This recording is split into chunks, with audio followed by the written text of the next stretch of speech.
Blog Talk Radio. Welcome, everybody around the world. We are live on Blog Talk Radio. Yay! Woohoo, woohoo.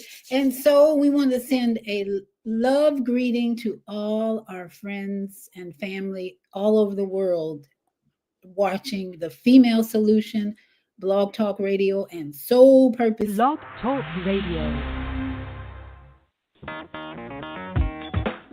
Women have the power to transform this world. We can end crime and violence if we all agree to do one thing: share. Let's share our wisdom, share our time, share our talents, share our finances, but most of all, let's share our love. This is the Female Solution. Join me, Naima Latif, every morning, 7 a.m. to 9 a.m. Central Standard Time, as we bring you stimulating discussions about the issues affecting our lives. If you're listening online at www.blogtalkradio.com/the-female-solution, press the blue button that says follow and get our daily topics every morning directly to your email and your smartphone. Hi, I'm Naima Latif, Executive Producer of the Female Solution Radio Show. We invite you to call in 515-605-9325 and participate in this daily think tank as we examine the challenges we face and develop solutions that restore peace and harmony. We are global transformers, changing the world from the way it is to the way it should be. We are one. Wherever we live on this earth, we are one human family. On behalf of our team of radio hosts, I'd like to extend a greeting to all the members of our family, whenever and wherever you may be listening around the world. To our family in China, Ni Hao. In India, Namaste. In Japan, Konnichiwa. In Korea, Annyeonghaseyo. In Russia, Здравствуйте. In Germany, Guten Tag. In Poland, Dzień dobry. In France, Bonjour. In Spain, Hola. In Italy, Ciao. In Egypt, Ahlan wa sahlan. In Ghana, Akwaba. In Nigeria, Peleo. In South Africa, Sawubona. In Senegal, Nangadef. In Kenya, Jambo. In Israel, Shalom.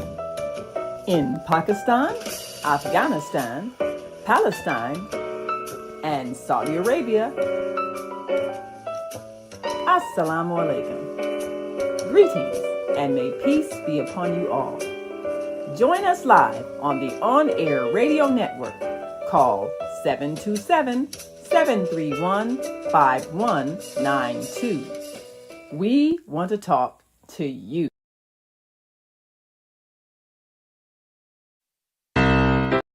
Yes. And we want you to talk to us. I've got some superstars coming on tonight with me as my guests and my co-host stars. But we are also on YouTube Live, my Viata's Tiny House Village channel. So I want to share with you the journey of developing a tiny house village that I've been on for the last more than 7 or 8 years now. So here's a little video of my tiny house journey.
Oh, yeah. Come on in. We be jamming in the tiny house village. So I'm so very grateful to share that experience with you. And I'm broadcasting on YouTube, the Otta's Tiny House Village. So be sure and like and subscribe so we can bring you more educational, entertaining videos about tiny house living and health and well being and so much more. But we also are very, very conscious of our Native American heritage here on the Female Solution and Tiny House Village. So we always start out this show with Becca Shea, a beautiful Christian artist who helps us drum in the presence of our ancestors. With some drumming, we can all get into the mood and feel the heartbeat of our Creator leading and guiding us as we honor our Native American heritage.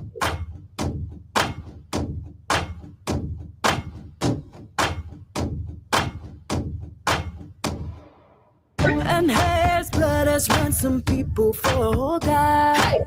From every tribe and language, people, every nation.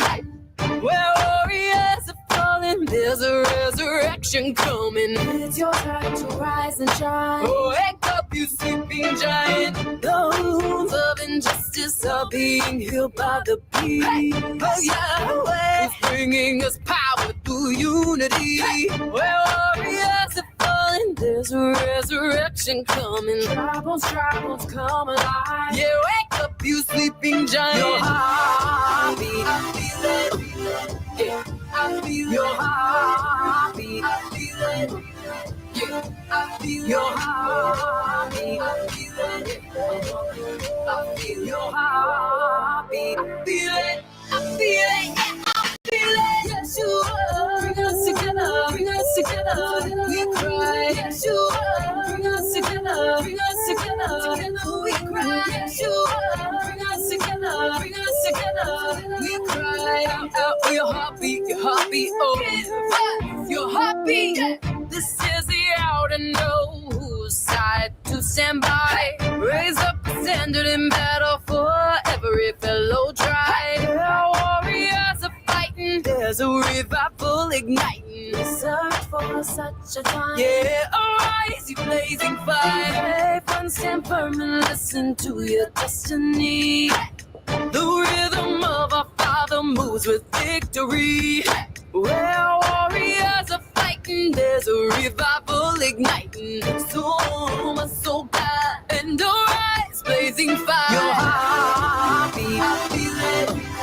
Yeah, I feel your heartbeat. I feel it. Yeah, I feel your heartbeat. I feel it. I feel your heartbeat. I feel it. I feel it, yeah, I feel it. Yes, you are. Bring us together, bring us together. We cry. Yes, you are. Bring us together, bring us together. Together we cry. Yes, you are. Bring us together, bring us together. We cry out for your heartbeat, oh, your heartbeat. Yeah.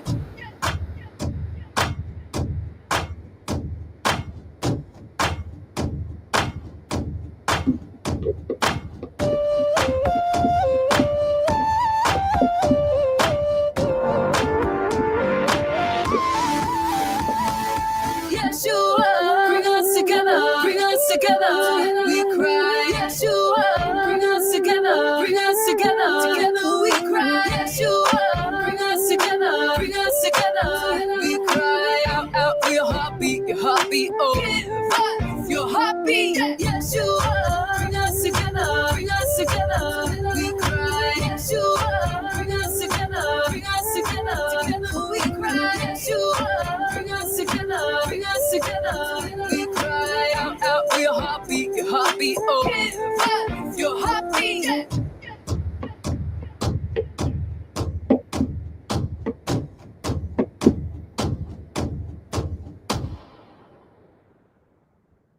All right, we give thanks. We give thanks for all our ancestors, our beautiful melanin Native American ancestors who had strength, resilience, and so much more that is in us today. And all of you out there, if you choose to receive it, because Most people on the planet Earth have some melanin in them. So just grab hold of it and build up on that strength of the melanin in your blood.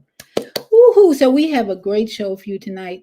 My sisters of the Female Solution are joining me, and we're going to give you our thoughts and our emotions about transitions that happen in our lives and help you go to the next level, the next dimension.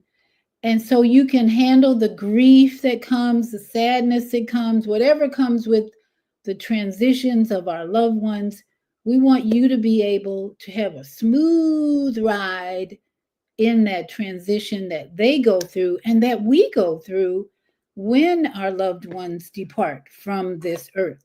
So I'm going to bring on my sisters who are here. My sister Deborah is here in Chicago. Oh, look at that light behind her. Her angelic light is shining through. How are you tonight? Fabulous. I hope all is well with you. Yeah, we're going to share all about the emotions and thoughts from transitions tonight. So I'm just ready to share and build people up from my own experience, as I know you will. So I think we also have Naima Latif's chair. There's her chair right there. We see her chair. And Zelda will be our Monday morning host, will be joining us as well. So I'm so very grateful because as that song sings about unity, unity is the power that will bring peace and joy and a new earth and so much more. No more war. When we are unified in our mission to be conscious, to love one another, to help one another. So I want to share this week for me, and maybe I'll start with good evening, Naima Latif. She's here. Yes. Yay. How are you this evening? I am fantastic. Yes, we are celebrating my sister's 72nd birthday today. And I cooked dinner and everything. And so, yes. You know, it's funny what brings us together, funerals and birthdays, right? Yes. So that's what we celebrate. We want to celebrate funerals too tonight because I love going to funerals because I always want to see how people are reacting or responding to a person laying in a casket, no longer alive.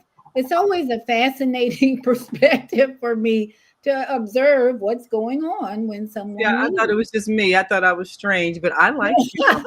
Yes. No, it's like something to journal about. Look, today at the funeral, this is what I observed.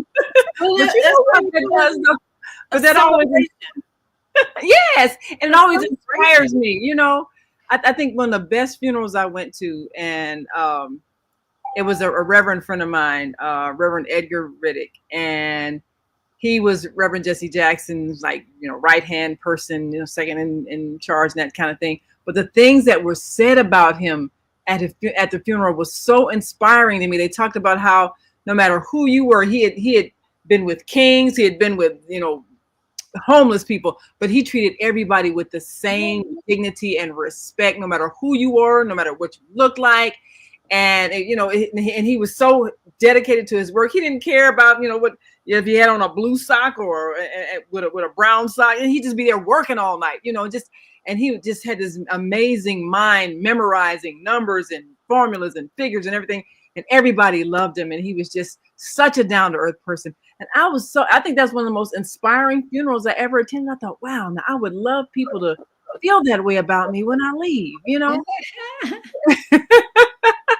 So yeah, I love going to. But not all of them are celebrations. Some and more and more I see celebrations, but in the past there was a lot of grieving and sadness. But now more and more people I think are waking up to a celebration and not grief. Yeah. It's a good grief can be hardening.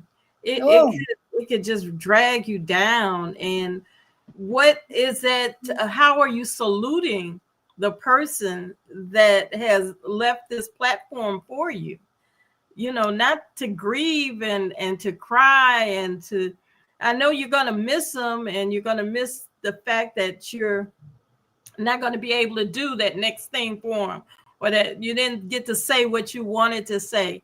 You didn't get to salute them while they were alive.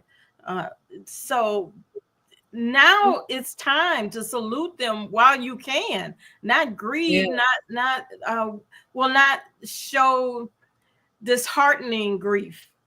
I think when I observe people with extreme grief, extreme emotions at funerals, instead of celebrating, they're just crying. But I think I look at that as an immature person. They haven't yet experienced enough death to know that this is not the end. It's going to be okay, because for them, they're going to be in peace. And kind of a selfish thing, you have to get out your feelings about this person, and you might feel guilty. I wonder sometimes when people are really performing at funerals, that little guilt there. That's, you know what? And I've seen that the person that was maybe kind of mean to them or treated them badly, that's the one that's falling all over the casket. And I think that is, but I think that is kind of a performance for the people because of the guilt that they feel. So that's another thing. When you go to a funeral, it reminds you, treat people well while they are here, because you're going to feel really bad if you were nasty to them and then they leave this world and then you realize that you were hurtful.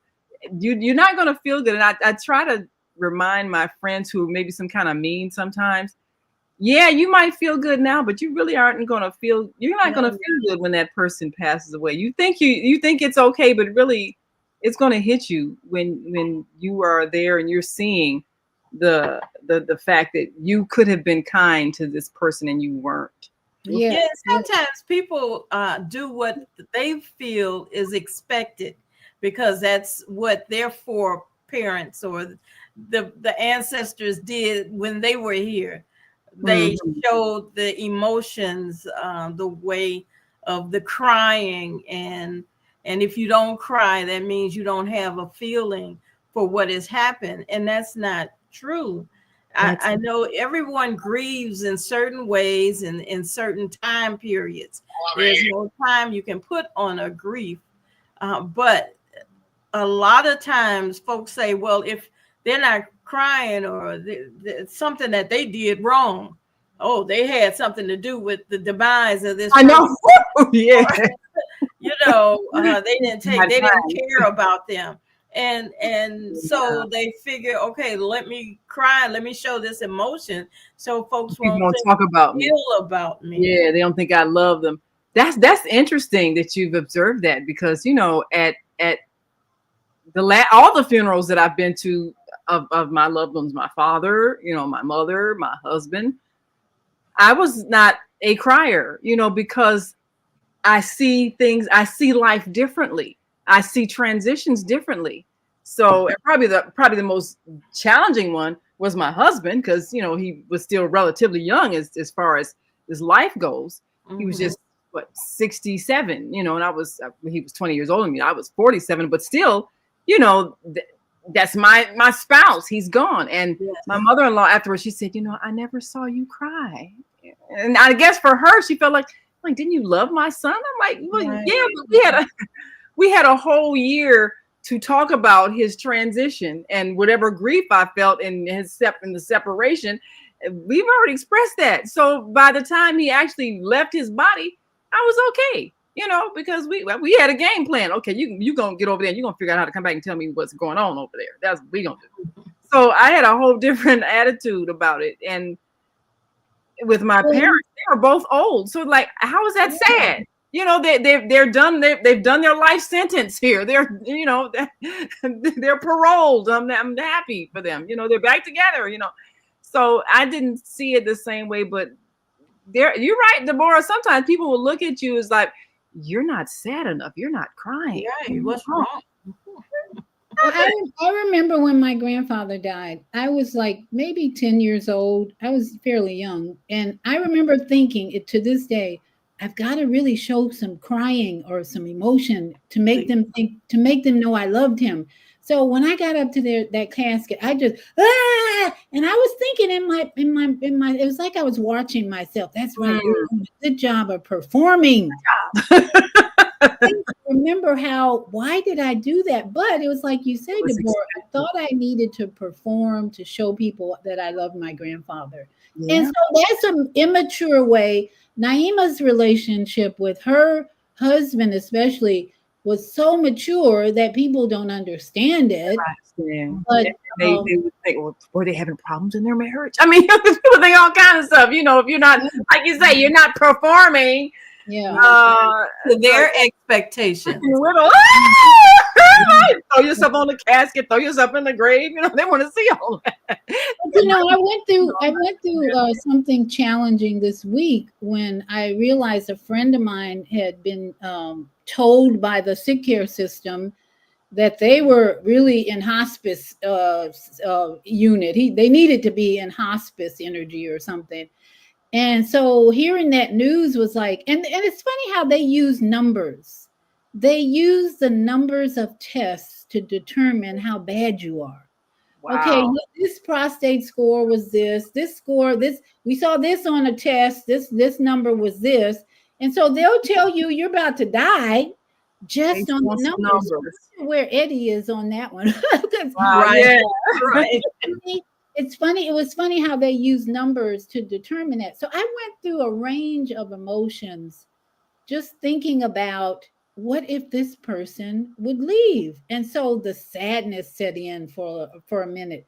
And then I got emotional and I'm laying in my bed and I see and tears are falling. I'm thinking, well, what if this person leaves? That would be really sad. I would really miss them. So I was going through this range of emotions like, I really don't want them to leave, but I don't have any control. And so you go through these thoughts. Yeah, you're reliving the whole thing that hasn't even happened. What if? So then it's like the next morning you wake up and you say, well, if they do leave, look at the positive side. So it's almost like spirit is talking to me like, well, if they leave, what could really happen? Well, maybe their family will come together.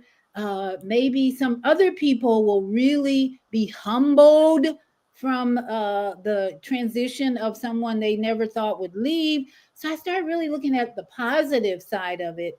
And then finally it kicked in like, it's only numbers. Who told them? Right.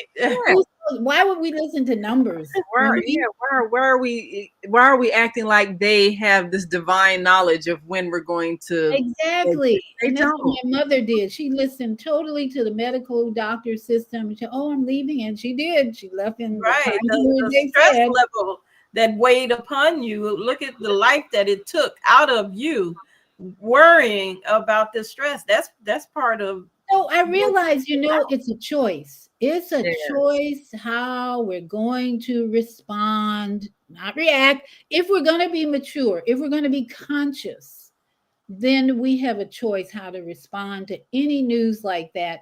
And it's up to us to determine, can I make a difference in this person's life? I realized for me, can I show more love than I've already shown to this person? And it was like, of course you can. So get busy. So that's what I did. I got busy showing more love. And so I believe things will turn around because love is the most powerful energy in the universe. Yes. So when we choose love over the fear, the worry, the what if, then I think you can turn around any situation. Absolutely. And then if it doesn't go the way you think, it's like my dad said, expect the unexpected. Whatever happens, you may not have expected it, but it's in divine order. So I'm in a place of, hey, it's all in divine order, no matter what. And that's when you can be at peace, and no matter what happens. That's the whole goal in life, to reach that point of peace and joy. And a lot of people, the reason why they grieve so badly, it really depends on what you believe about existence. Do you believe this is this one shot at life and then you're gone and you don't exist ever again anymore, or if you believe, well, after this you go to heaven or hell, or whatever you believe. If what you believe does not bring you peace and comfort when someone leaves, then maybe you need to re-examine that belief, because we're not here to suffer, number one. And number two, there's no death. There's only, you're in a body, and then you spend time doing what you do in a body, and then you leave and go back to the form you were in before you were in a body. So it's an ongoing, eternal learning experience. But if a person doesn't have some type of teaching, some type of belief system that lets them know that life continues, they're going to feel like, oh, my loved one is gone. I'll never see them again. Oh, it's all over. And then they'll just be sad and grieving because they don't see, okay, they just like if somebody takes a trip. And Deborah, you know, you handle travel all the time. If every time you took a trip, your children were, oh, mom is gone. You'd be like, well, I mean, just Right. go back. You know, Bye. See you later. yes. So of course, if we looked at it like that person's just, they're temporarily gone for a little while and they're doing them other things and they'll be, you know, we'll see them again. It's okay. Right. Then you handle the whole thing differently. But remember what you have with that person. Yes. And take advantage of it. Yes. And if there's a disagreement or a strife, mend that. Yes. And just come together. And that's why I'm so excited about the Kwanzaa celebration, the whole celebration, and something that should be celebrated all year long. That's really what we should be doing. It should be a way of life, because all of those principles are really teaching a way of life where if you live it, we would really solve all our problems if we live that every day. Yeah, welcome, Sister Zelda of Monday Morning Mindfulness. How are you this evening? We're talking about transitions, funerals, and accepting the reality that some people gonna leave their bodies. So do you have any thoughts about this week, especially any events you want to share with us? There are so many people leaving this planet. I just got noticed before I got on here that another skater, it seems like every week there's a new skater or bid whiz player who is leaving this planet. That's why I make it my business to find me some bid whiz at least 3 days a week. Because life is just too short. Yeah. And the community that we're looking for is outside of ourselves when the real work needs to be done inside. Inside. Yes, yes, yes. So are you okay with the news, or? I'm still processing. Okay. Yeah, it's like every day you hear about somebody. Of course, you know, online they always have the announcements of various celebrities and so forth. And you know, and my brother-in-law, he's so funny because he'll call me up when a celebrity has passed away, and for him it's like it's a family member. I remember when I think Barry White passed away, and he called me. He was almost in tears. Oh, Barry White is gone. Oh, and he really takes it hard, you know. I mean, he'll call me about family members, but he'll call me with the same intensity when it's, you know, some entertainer, because for him, you know, that's a person who had a positive impact in his life, you know, memories and everything that he identifies with. So I can kind of understand. Of course, just like Luther, remember? Oh, yeah. And Michael Jackson. I mean, these people, you remember where you were when you heard the news. That's how hard it hit you. Where you were. Yeah. Well, my youngest son texted me when Quincy Jones passed. He said, "Oh, I have sad news for you." And I was like, "Oh, what happened?" I know. Quincy Jones passed, because Quincy's music was a big part of his growing up and mine. And so, yeah, it's like a family member just left. I'm like, what? But then for someone like him, oh, just turn on his music. You can play his music for hours and he's still here. He's still here. Exactly. And then I watched the Netflix documentary about him. Wow, I had more respect and love for that man ever when I saw that. So those celebrities are at least still with us with all the movies and music. Yeah. But when a friend of yours, a bid whiz partner, or somebody like, you got to go wait, process sadness, cry, sadness, cry, and then at some point, spirit helps us to wake up and say, wait a minute, okay, get your crying out. Get your sadness out, and then realize, what did that person mean to you? What are they? What does it mean that they've left? What was the legacy? What was their legacy? Yeah. Until you get to what I got to gratitude. Yeah. Yes. Gratitude that you knew them. Yeah. A pillar of our family just crossed over. And think about the legacy, what she tried to build for the family as a whole. And it's something that we can pass on to our generations. And hopefully it will bring more and more folks together. Absolutely. Yes. We're gonna talk about Kwanzaa and that very topic. We got a comment from Yeah, and I believe we have Baba Kwame. Wichita Wellness Center says Habari Gani, thank you, my beloveds. Yes, in Guzu Saba every day. Yes, yes, Yeah. yes. Yeah, And we're speaking Swahili tonight, folks. that's right. Because this is the fourth day of Kwanzaa, and it's Ujamaa, whatever. And Baba Kwame was on the on-air radio network line. See if he's still on. Baba Kwame, you still there? Well, he'll return, I suppose. I have to make a quick exit, but I shall return. Well, we're going to take a break right here, and thank you all for joining us tonight. When we come back, we're going to get into what does cooperative economics means, because that is the principle of Ujamaa. I think that's how it is.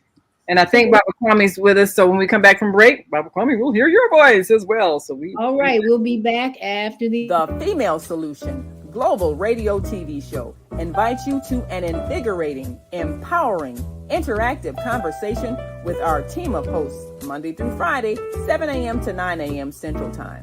Start your week with Monday Morning Mindfulness with Zelda Speaks. Tuesdays, Gathering of the Griots with Asada. Wednesdays, Repairing Family Relationships with Naima and co-host Kareem Hamid. Thursdays, Veggie Brunch Live with Angela. Fridays, Health and Well-Being with Beata. Saturdays, tune in 12 noon to 2 p.m. Central Time. First Saturday, Global Talks with Zana. Second Saturday, Walk in Your Divine Authority with Mama Joy. Third Saturday, Move Around with Deborah. Fourth Saturday, be a judge on the virtual Teens, Tweens, and Tots Talent Contest. And fifth Saturday, join us on location as we conversate at the Elevate Cafe, owner Jackie Brooks. Sundays, join us 7 p.m. to 9 p.m. Central Time for Soul Purpose Healing with Beata. Go to thefemalesolution.com to join us on our video or audio live streaming platforms. Listen at www.blogtalkradio.com/the-female-solution. Call in on the Blog Talk Radio Network 515-605-9325 or call in and comment on the On-Air Radio Network 727-731-5192. We want to hear from you.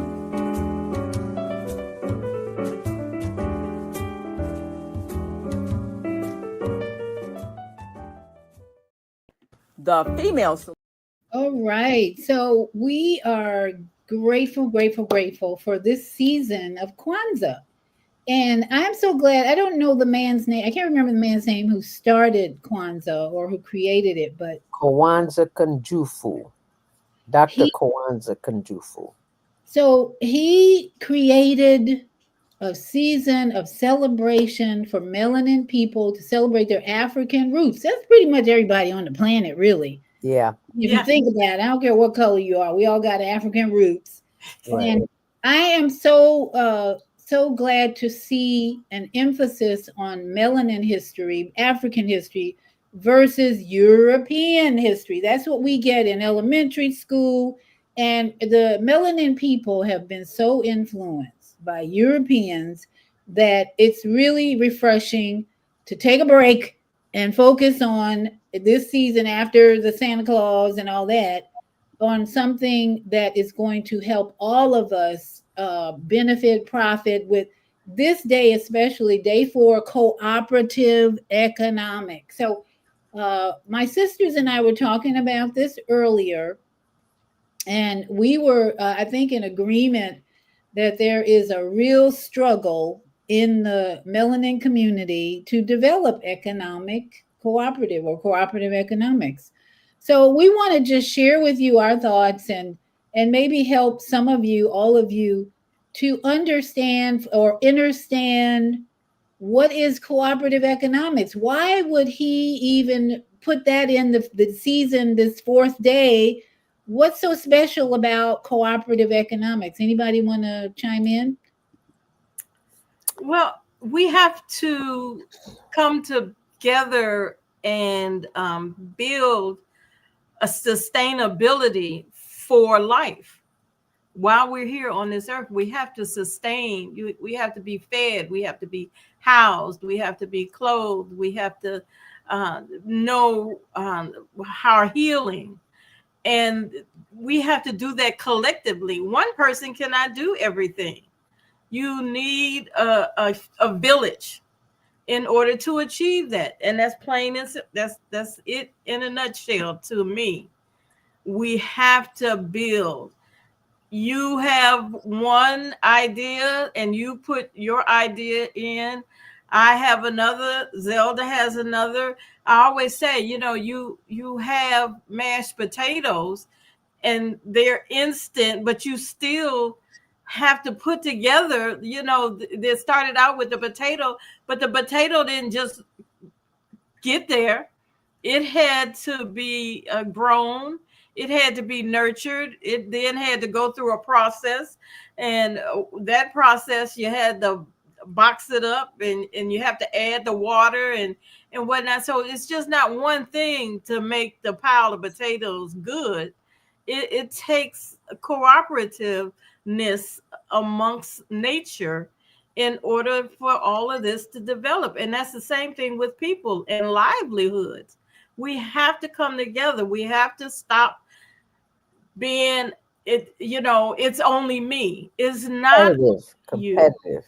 It is not only you. You need someone to help you. You need someone to encourage you. And you need some additional ideas to make life easier for yourself and for your generations. You see, it's not just stopping with us. It didn't just stop with our ancestors. We have to build and we have to put in place things for our future, for when we're not here. Yeah. Right now, we're not really, I think we're doing more a disservice to our generations than we are a service, and we have to turn that around. So hopefully having this theory, this thought process, this livelihood all year long, not just in this celebration. This celebration is just to bring awareness. Yes. We have to live all year long with these principles. 365. And we will succeed. We will succeed step by step, day by day. We'll succeed. So be just like other countries. And other peoples. And other people. I hear so often what other nationalities get when they come to this country. Well, other nationalities know the value of what this country is right now. Yes. Utilize that information to the best of their ability, and they help each other. Whereas we have been torn away to think and to say, it's on me. It's on me. The platform is there. We have to just be made aware of it. And Zelda, I'm going to send you an email that I got from a webinar that I attended that the city of Chicago put on.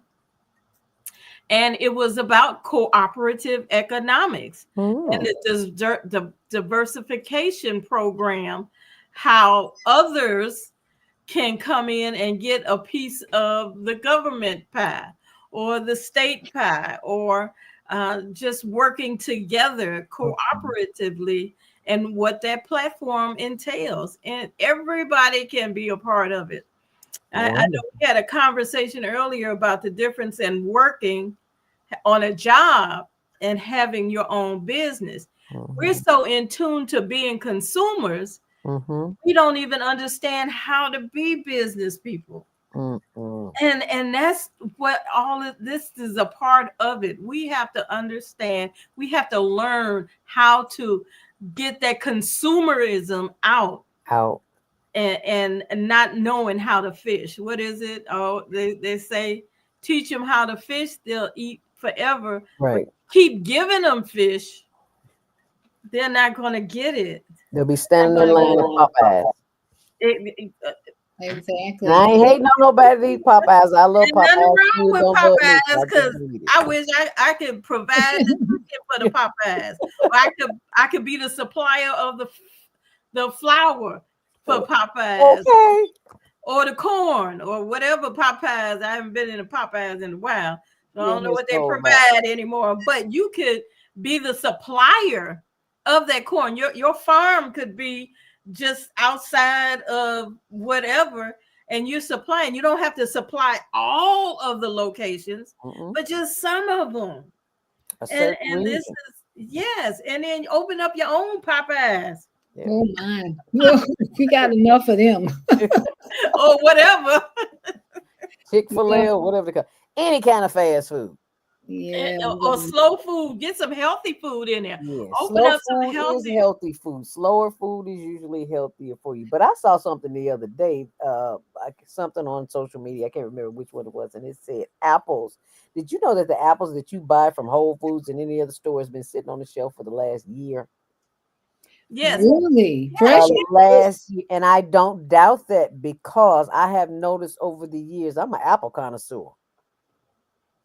And I know the difference in the texture in an apple when I was a kid and what I see now. I don't know what this is, but it's not the apple that I grew up with. What they're being treated with, and they're all porous. Yeah, you know, the fruit is a porous. Well, even if you cut the skin off, yeah, it's already seeped in. Yeah, you notice how quickly they go bad. Yes, when you open them up. Yes, you cut it, it's a done deal. Yeah. And those are the things that we love taking us out of here. Go ahead. Yeah, food is supposed to go bad because that shows that it has, you know, value or life in it. I think what they're making today is a food product. It is not food. It is a food product. Because I'm looking at this video, and then I went myself to see at Whole Foods. They picked up the croissants, the bagels, everything that they picked up, the donuts, everything bioengineered on the bag. So read the bottom of it. This is at Whole Foods, somebody that you trust with your gut, with your biome. If Yada would tell us. And they're telling you right there, it comes from a lab, and you just happily hand over your money and just go about your way because you can shop at that store. Yeah. Have you noticed back in the day, we were always able to hang the clothes outside and they would smell fresh and they would have that crisp. And if you hang clothes outside now, they have a smell to them. Yeah, they do because they're spraying, you know, the stuff that they stream. They drop it every day. Yeah, so the air we breathe is tainted. Toxic. Yeah. Well, as we were talking earlier about someone in our lives who demonstrated how if you don't have cooperative economics, it can put a real stress on family and friends. And if you have someone, for instance, who used to be a host on the Female Solution, and then they transition, and then they don't have close family relationships. They don't have close contacts. Yes. Oh, and Viata, I wanted to let you know that Eddie and Baba Kwame are on, but your phone isn't connected, so they can't hear from you. So they're hearing from my phone. You have to call in the numbers and they can hear. Well, I thought, you know what? I thought I heard Bob Kwame come on your phone, so I thought you were bringing him in on your phone since you're here. Yeah, I had to step away, and so when I left, he could no longer hear. Oh, I apologize. That's why your phone has to be hooked up. Okay, wait a minute. I don't see your number in the studio. Okay. Yeah, he's on the on-air network line. Oh, okay. I should have been reminded to call in on air. I'm leaving because I sure do depend on Naima to handle the on air everywhere. But we are shifting to on air everywhere full time next year. So This is one of the things we're going to correct. Are they on the air? Are they listening in now? They're listening now. Yes. So I want to just continue with our sister who worked with us on the female solution, and we don't have to name names, but the situation was so sad that after her transition, that the cooperative economics was nowhere to be found. Well, on the one hand, it was with the people not in her family, but on the other hand, it was not with her family. And it just was one of those things where, and a lot of people are probably in this situation. Maybe you're not that close to your family. Maybe they're not involved in your life. Maybe you have a whole different lifestyle. And so there's a separation. So they don't know anything about you. They don't know anything about your friends. Maybe you all don't get together on holidays or whatever. Maybe they're family and blood only, but they don't have anything to do with your life. So when that time came, her family was just not, they didn't know anything about her. And she was one of those, well, somebody will take care of things, and just didn't handle it, didn't pinpoint it. And it manifested that friends and associates, whether, in business, friendship, or whatever, those were the people who came together, pulled together a memorial and honored her and all those things, because they were the ones that had been involved in her life. Her family, they had no clue of anything. They said, well, we didn't even know what to say at the funeral, because they didn't know anything about her life at all. So she had this great, group of people that were honoring her, giving testimonies and all these things. And we invited her family there to be there. And they were like amazed, like, oh, we didn't know she was doing these things. Oh, we didn't know she had been on TV. We didn't know she had a show. We didn't know she did these interviews. We didn't know anything about. They didn't know. And then, even in terms of what to do with the things that she owned, well, none of the family had space in their home or whatever. They didn't know, clothing, furniture. I mean, all these things, possessions. Because when you live, you have furniture, you have, lots of stuff over your books, extensive library of things. So no one had any idea of what to do with the things. And because they were not connected to her, they didn't even know the value of what she had. So it was kind of like a lesson, I guess, for me. Big time. Realizing that you have to put in writing what you want done with your things, and who should have what, who's going to be responsible for handling your remains, because someone has to be responsible. If you don't have a legal spouse, and this is something that I discovered, of course, when it came time for my husband's transition, the girlfriend, boyfriend, none of that matters unless you have legally made them your power of attorney or something, or healthcare power of attorney. If you have not done some kind of legal paperwork, I don't care how much your boyfriend and your girlfriend love you, they don't have any rights to make any decisions about you. That's just how it is. So these are things that people who might say, oh, well, I don't want to get married, I don't like these people, oh, I got a boyfriend, I got a girlfriend. Okay, is that somebody that you're planning to or expecting to take charge when you transition, or you're sick in a hospital? Do you expect them to be there to make decisions?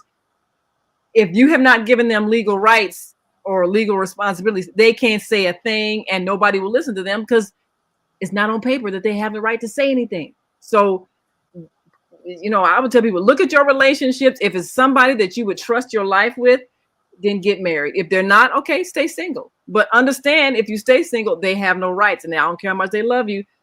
If your other family members who don't have anything to do with you decide to come in and do something else, cremate you or do something else to ship your body somewhere else, they can't protest, because you didn't give them the power to do that.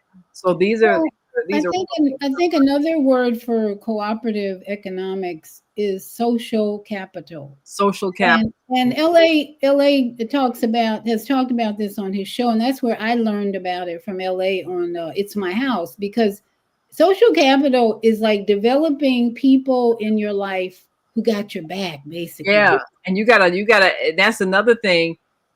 Figure out who are the people that you can depend on, because you never know what might happen. You might have a long-term illness. Do you have people who come in and watch you around the clock, or take care of we had an associate who had, an illness and needed to get out and get groceries. Okay, do you have people you can call that can drive you to the store and get groceries if you're homebound for weeks, and you're out of food?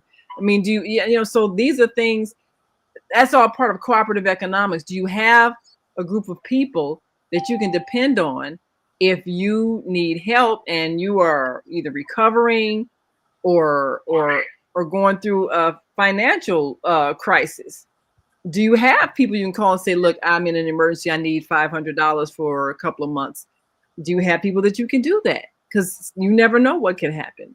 So, and Zelda and I had a mutual acquaintance. I'll say acquaintance. Zelda knew her longer than I do in Texas, who Zelda introduced me to. And it was the saddest case of no social capital, no cooperative economics.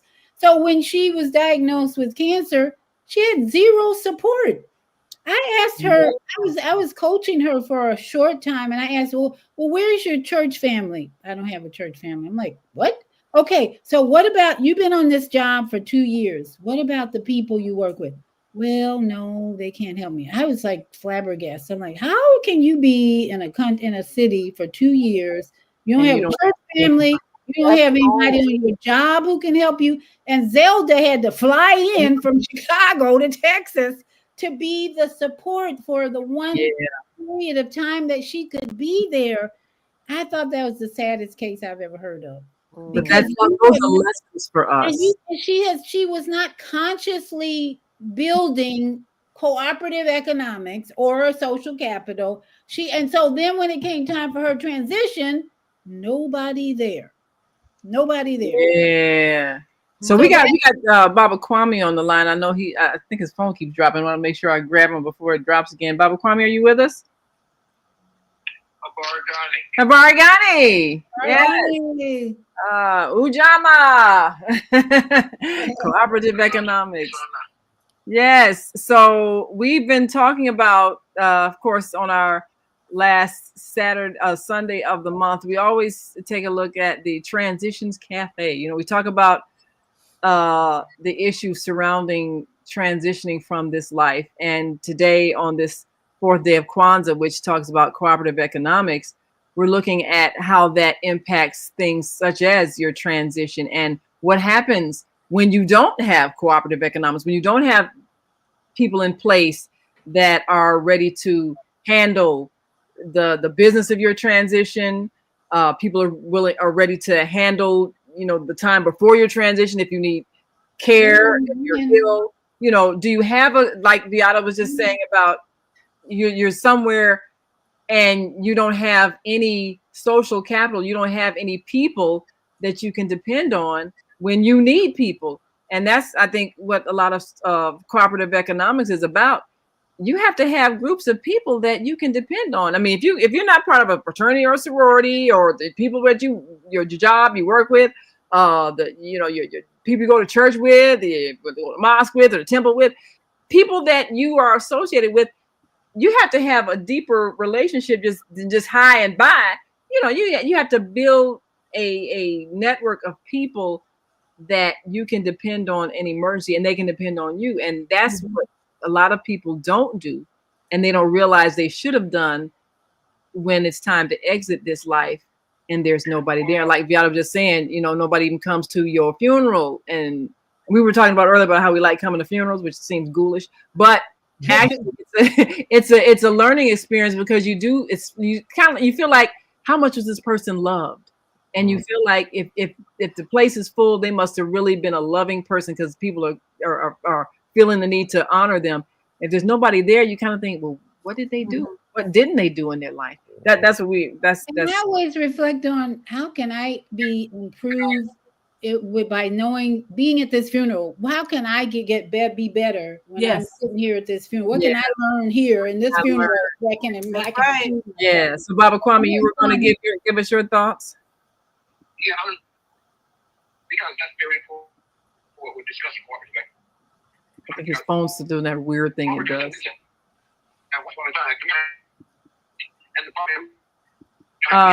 Baba Kwame, your phone is doing something strange. I don't know if we need to call him. Beata, you know how to call him from the studio phone? Yes. hear me? Yeah, we can hear you, but your phone does this little weird thing where it speeds up. Viana's gonna call you from the Blog Talk studio phone so that we can all hear you. Because hopefully it's Okay. yeah, we don't know why that happens, but I know it's happened a couple of times when you All call. right, I'll hang up and wait. Okay, yes. Probably And I because think Baba Eddie is on the line too. Eddie, are you still there? Yes, can I be heard? Yes, you can. Go right ahead with your comments. I'm not speeded up, am I? No, you're okay. Great. Great. And first, greetings to my beautiful sisters and queens. How you doing this evening? And I want to first start off with acknowledging my mother. Today happens to be her Earth Day birthday. Oh, happy birthday, Mom. Yes. So, I've been celebrating her all day because 2 days on the 31st is the day that she made her transition. So she made her transition 4 years ago on New Year's Eve. Wow. So I always celebrate her birthday and her transition, and I'm happy that she was able to see her last birthday 4 years ago during this crazy pandemic that you all know what I had to do, because all of you who was with me that knew that I took care of my moms knew that I had to make sure that they didn't put no coronavirus that she passed from this nonsense they've been pushing.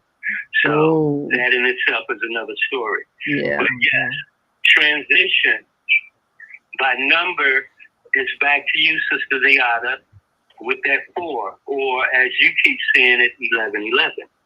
Well, transition is 4.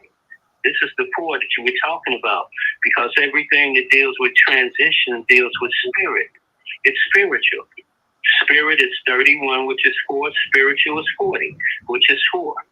It's all connected by the numbers. And you were talking about numbers in the beginning of the show, how things relate to numbers is us being able to, again, attach the word, bind the word behind the number. And then we'll start being able to fill in the gaps. They have everything gapped out. And it's only gapped out because we've never been taught gematria. We've never been taught this code of numbers and words in this occult language of English. But it's the transitional space, the transitional stage of change that we're going through. And like you mentioned earlier, 5, 5, 5. I got 5 on it. And that 555 says this by words: love conquers all. Yes. I like that. Love conquers all. I'll leave with that, my sisters. And again, I'm enjoying the show, enjoying the class. And I put myself on mute. Thank you. All right. Brother Kwame, your mic is open. Yeah, thank you. And, it's very important that we understand we've kind of gotten away from community, because what you were speaking of when that person transitioned, we once upon a time had already prepared for our departure, especially when we used to buy funeral insurance. Burial insurance was something that our great-grandparents and grandparents had. They bought all the things. They bought their casket, they bought their ceremony, they paid and had their church service already set up. We've gotten away from that because we assimilated to something that is outside of our culture. And the part, even when there's a sister in Dallas, she's got what's called Afro obituaries. Who better could write your obituary than you? Come on now. We began to look at, there was something very sacred about, we did not allow certain Europeans to not bury us. We had to be buried by our own funeral directors and the things of that way. And so there's a big difference in how we have assimilated in what we call in cooperative economics, but whose economics are we using? True. Yeah. Exactly. Yeah.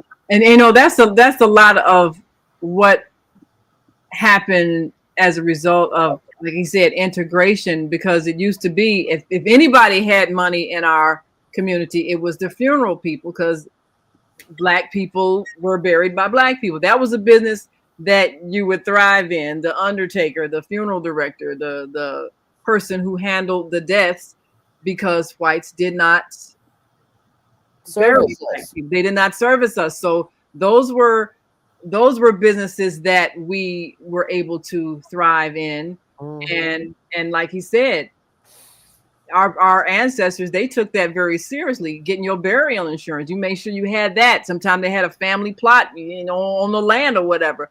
But if we didn't take care of everything else, we took care of how we were going to transition out of this world. And I think it's just been within the last 2 And we came in this world. How we came in this world were doulas and midwives. Yeah. We did not go into birthing rooms. We did everything at home. Even the services that happened when you crossed over, most times you were cleaned up. A coffin was brought in, and everybody would have their wake at the house, and then everybody would take you to a church. Yeah, that was it. It was a family thing. Matter of fact, I think I mentioned my mother remembered the midwife that delivered her and her 2 younger brothers as well, and she still remembered the woman's name. I think she was named after, as a matter of fact. But the thing about it is that was the culture. You went into labor. You send the children out the house and go play while mom's giving birth in there with the midwife, and then you come back in. You got a new little baby brother or sister. Yep. So that was our lifestyle. We handled everything. We handled all of our personal things. That was one of the, I guess you'd say, positive things about the segregation era, is that we were independent and we handled the business of our lives. Once we stopped doing that and we started depending on other people, not only did we not get good service, but also we lost the knowledge on how to do those things for ourselves. Right. And as a result, we actually suffered financially, even because we don't have those strong businesses that we had. Right. And this is why the Nguza Saba was reactivated when Mala Karinga turned around and did it, because he took this culture back from Kemet. This is the first harvest or first fruit. And in that being is that those were 7 principles that we live by, not just the 7 days after the Christmas. It was 7 days into every 7 generations. Yeah. This is how we understood our culture of being and becoming. Yes. Absolutely. We got a comment here from Washita Wellness Center. Says Dr. Maulana Karinga created First Fruits. Yeah. He's the one that created basically put together the whole Kwanzaa 7 principles thing back in 1966. Author. Thank you right for there that. to Connecticut. Maulana Karinga was Jake Carruthers' cousin. They were related somehow. Thompson at the Kemetic Institute helped to take the Husia, is what the book that they took it from, and they interpret that to make the Nguza Saba, the 7 principles. Yeah, I remember I met Maulana Karinga when he came to our school when I was at the University of Nebraska, and our organization was kind of transitioning from the African American Collegiate Society to the African People's Union. We were so strong, very strong. Yeah, so he was kind of sitting in on that meeting when we sort of had 2 factions debating on why we should change the name and what it represented in terms of our changing philosophy about what our goal was as a Black student body in a predominantly white campus. So, we talked about the fact that we're not trying to necessarily assimilate into the European way of thinking just because we have a college degree. We're trying to develop the ability to be independent thinkers and to create the society that we want. When we go back home, we're responsible for rebuilding our communities with the knowledge that we got in college. Not, I'm okay. Now that I got my degree, I'm going to move out in the suburbs and assimilate with white people. And then I can look down on my urban Black people. That's not why we're here. So yeah, that was an interesting experience. And even then, he was talking about the whole cooperative economics thing. You know, what are we doing in our communities that empower us and teach our children self-empowerment? Yeah, so we encourage all of our Right, listeners and that was, to go ahead. and this is why he began with the Nguza Saba, the principle, and it starts with unity. That was the black candle, and then it's three of the blood, and how do we ancestrally honor, and how do we, three green is the how do we connect back to the earth and to nature, and to the way in which we understood how to provide for ourselves. Yes. So absolutely. these were symbologies, and the whole ritual, even the ear of corn, means is that one, you as Naima is that one ear of corn, and from you, every kernel coming off of that ear of corn is a part of your generation and your lineage. That's how we saw it. Right. That's from the indigenous teaching also of here. Is that one ear of corn? That's why they had to make it terminator seeds that corn couldn't reproduce, because that was the part of what we had the knowledge that we used about ourselves, that one kernel could create a whole field of corn. Yes. That's right. That's right. We have another caller on the on-air network. I'm sorry, I missed it. Could you say your name again? Tahita Tupac L. Ah, Tahita Tupac L. Did you hear that, Vianta? Yes, yes, I know my sister very well. How are you, sister? Greetings to everyone. I am fantastico, Dr. D. In Lakesh, Habardani. Assalamu alaikum. Wa alaikum salam. Salam. So, in the subject that you're talking about tonight, because I'm one of the ones that remember when the funeral wreath would go up on the door, so it would alert everybody in the community that somebody on your block or in your neighborhood may transition, right? You would immediately go from door to door and collect money for the family. Even if the family had insurance, which they surely did. It's the new generation that we got to go to GoFundMe for that. We always had insurance paid for plot by plot by plot, levels and levels of levels. I remember that. But so when you the wreath was on the door, so that alerted, okay, let's send food. Yes. We gonna send the pudding. We gonna send the mac and cheese. We gonna send the chicken. When someone dropped their body, food was given. Yes. Money was given. Yes. And whatever else you needed was right there in the community. You need somebody to cook in your home. You need somebody to water your plant. Everything was done. It was just a gift. You wouldn't have to ask nobody. Sure. You were supported. You was connected. It was a collective that you were a part of. Yeah. Right? Yeah. Then later I heard that when the wreath went up on the door, that did alert that people was at the funeral. Let's wait till they go to the funeral and rob their house. Isn't that sad? That's what happens. Yeah. That's what happens later. Yeah, later. Later, I think we still got to go back to okay, now I can remember being up ones and ones all night long, writing the death notices out to make sure everybody would know whether you had to hand deliver that notice or you would put it in the mailbox. People would know. They knew about your birth when you coming in. They knew about your transition. So the planning went on that very day that you dropped your body. It wasn't nobody Muslim in my family, so they wasn't getting funeralized or janazah in the next couple of days. It might take a while. Ones and ones went into planning, gathering things for the obituary so we could bring out the best aspect of that person.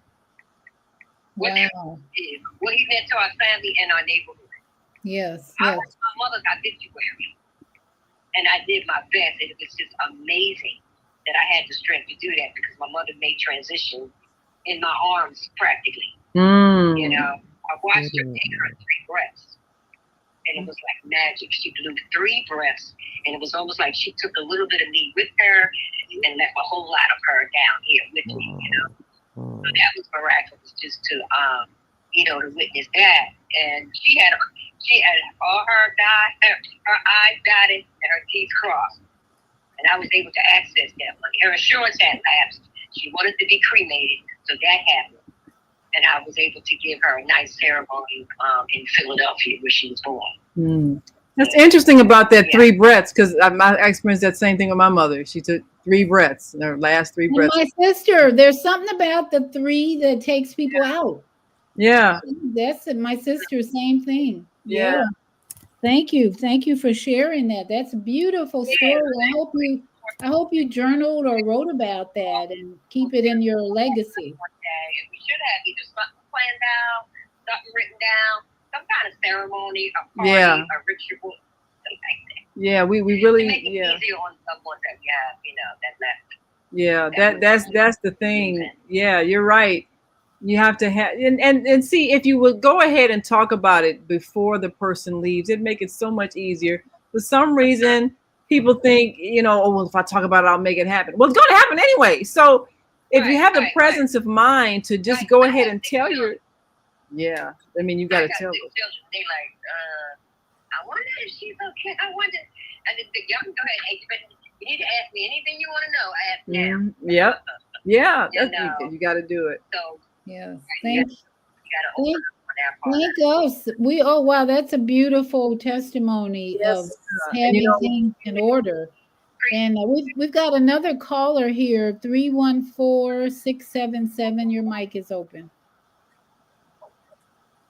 Naima. Yes. It's Bianchi. Oh, hey. Well, yeah, you're on with 4 other beautiful women as well. You got Viata and Deborah and Zelda here. So, hey, there's 4 of us here. So, welcome. Hey, Bianchi. Well, nice, and hope you guys have a pleasant holiday. But I was going to make mention about the situation with Kwanzaa in St. Louis public schools. They don't allow it in there. What? They what? The reason why is because it's religious.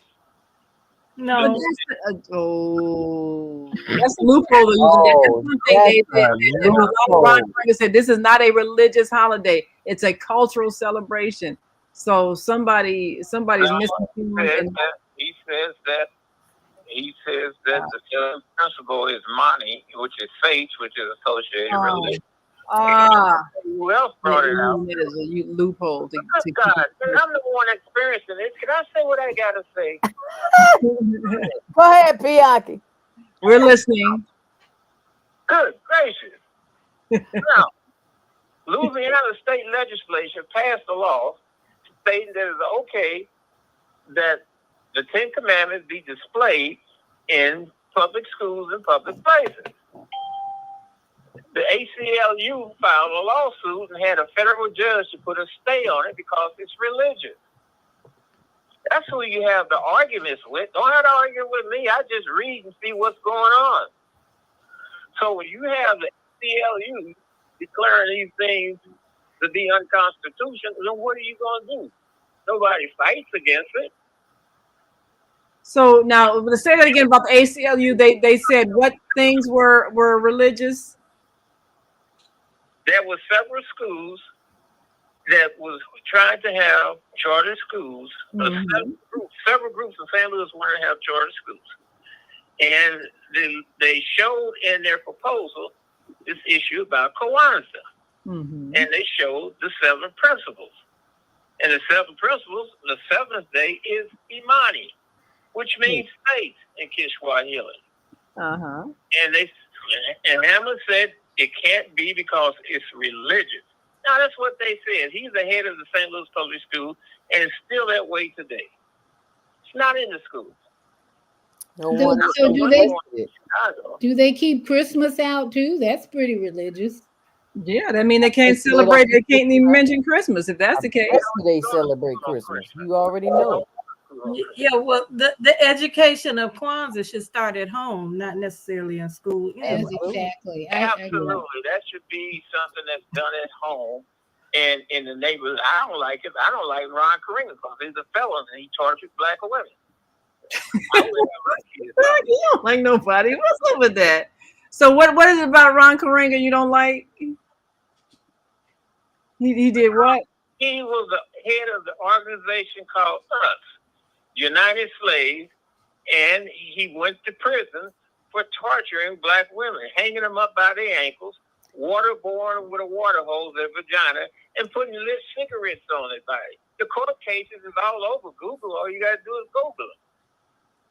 So I don't know who this is. Position in prison, or what happened? Because people do get born again or whatever. So I mean, we just talked about that earlier. Our friend who was out of prison. So all you got to worry about my kids being born again on that principle because they ain't gonna die with that type of. But people do what they want to do.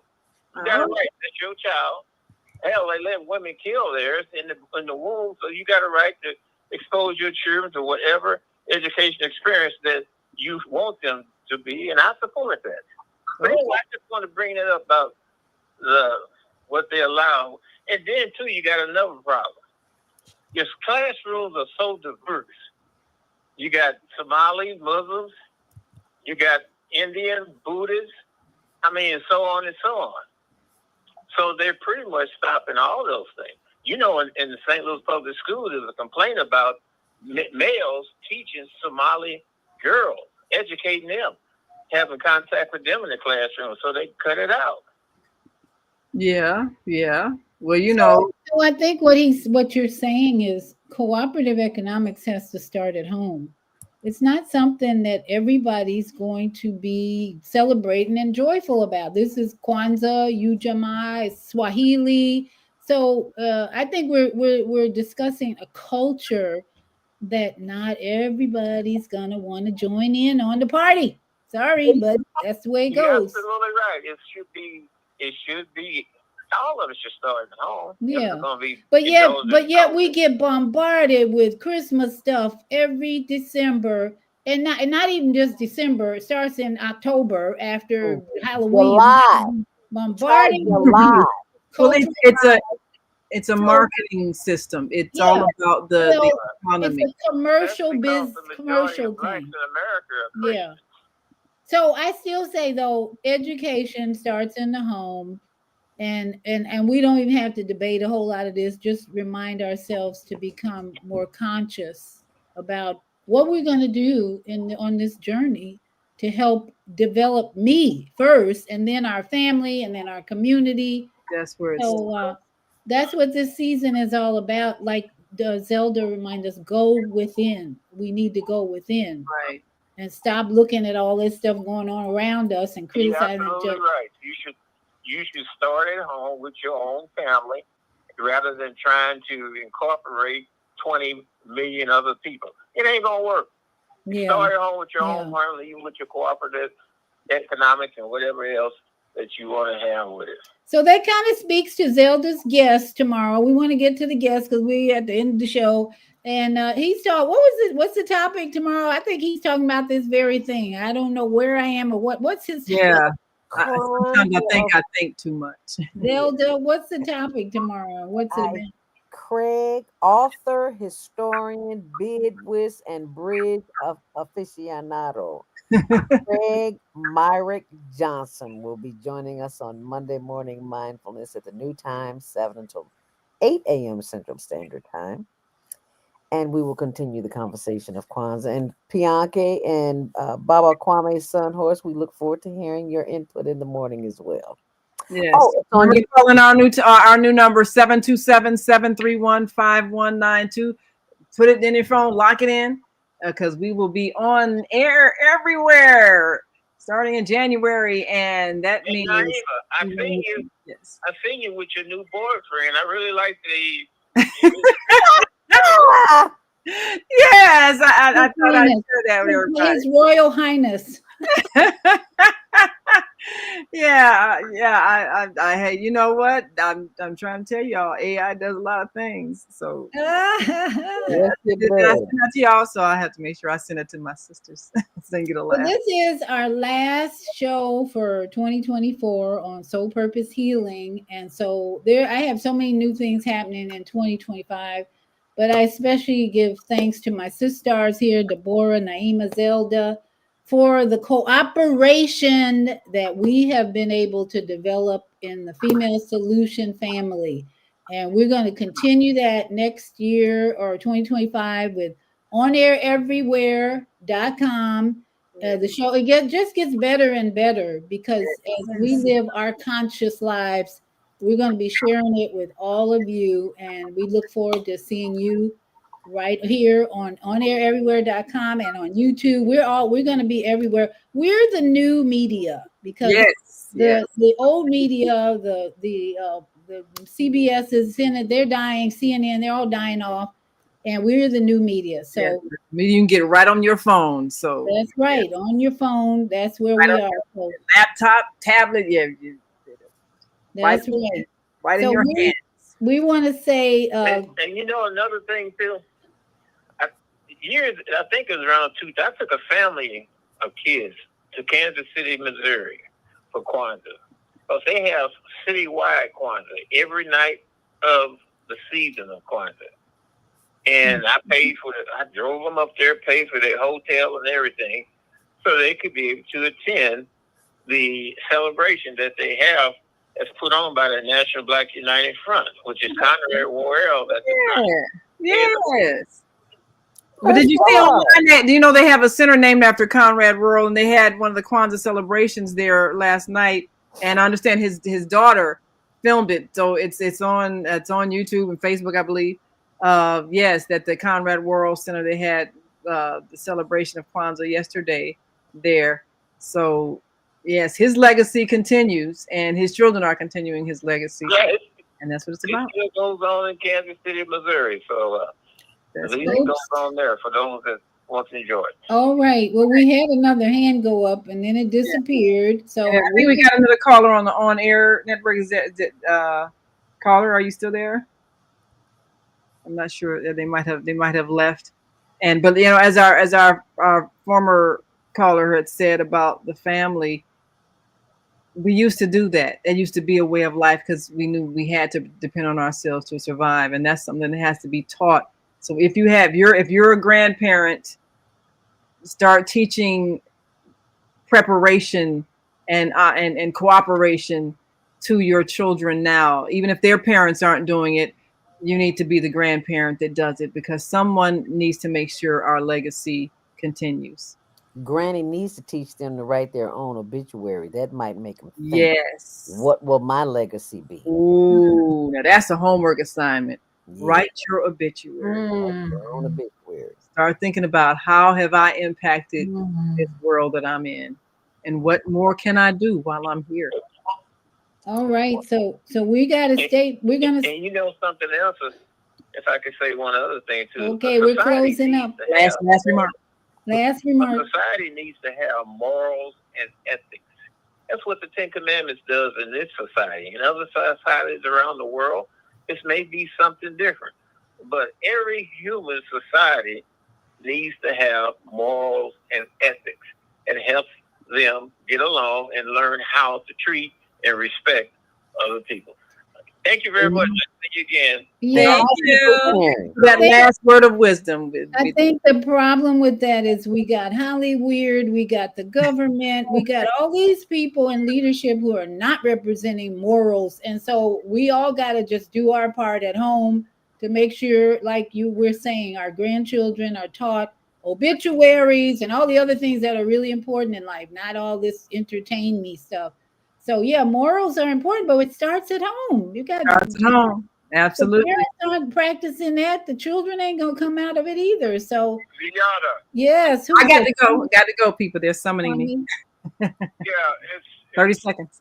Last word. What he's specifically, Bianchi is saying is, it's four things that's missing out of the Black community. Number one is values. The second one is morals. The third one is respect. And the fourth is ethics. We once upon a time valued how we were as a people and how we were seen in the world. Then we were morally correct about it. And then we gave respect to each other. And the part of it is that your word was your bond. That was your ethics. And that you had to know that what I say I'm going to do, I stand by my word.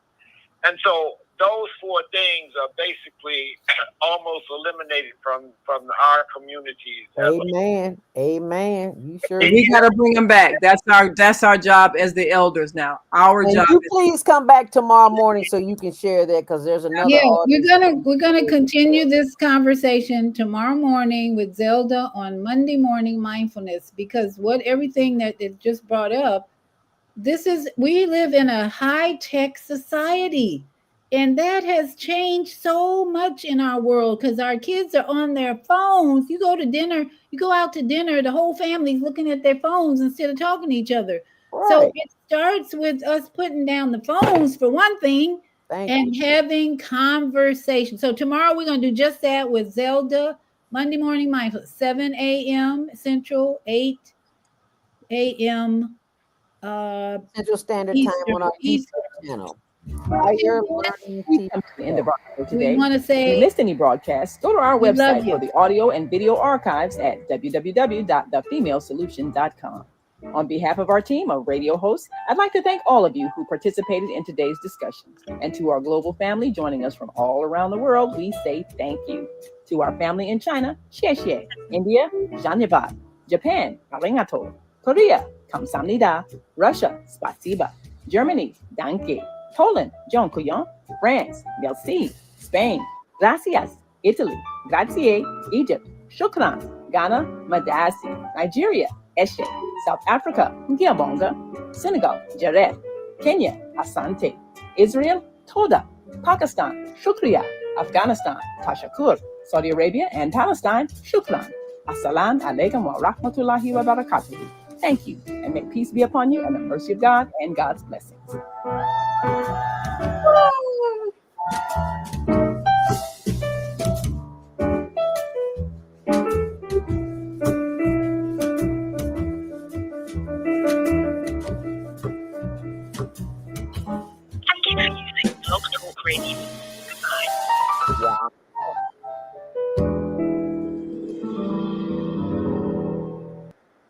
And we always say to all my yogi friends out there, namaste and satnam. And for you ladies, I'll see you in the morning, okay? 7 a.m. straight. Have a good night's rest. Blessings. Love you all. Love.